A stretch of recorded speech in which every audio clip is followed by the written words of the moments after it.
This little guy, my little iPhone, I'll tell you, this is so cool. But Google comes along this week and unveils plans to release what we were thinking is going to be a G phone, Google phone, instead new software designed to power mobile phones. Here to talk about it, technology expert Todd Townsend.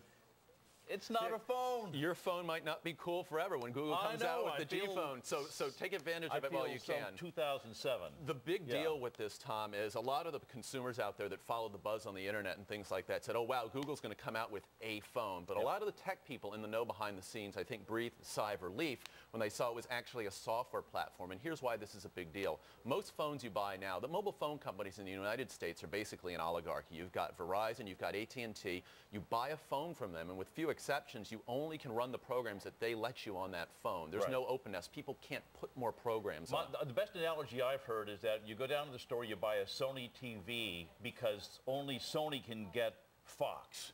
Correct. Which would be nuts. Which would be nuts. It's like you going to the store and buying a new laptop or desktop computer. You take it home, plug it in, turn it on, and you have a blank screen, and then your internet provider says you can only run the things we tell you to on here. Now, what Google's going to do, they've created a whole software platform so developers can come in and write all kinds of new innovative applications on top of that. So you're going to get a phone that's not only going to, of course, run all the Google apps very well, like Gmail and Gcalendar and all those things, but all these developers with ideas around the world can get involved and make really neat future applications for phones. And this is supposed to come out mid-next year sometime?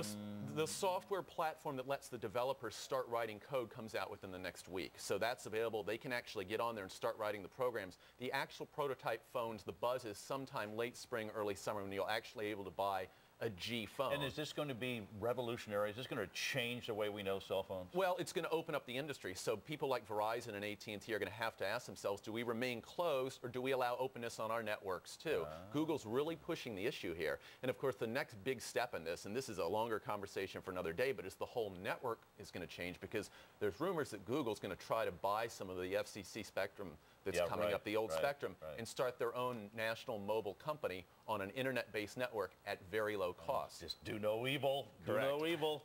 The Google software, not the G phone. Thank you, Todd Townsend, very much. Cheryl? That cleared it up for me. Thanks, Todd. All right.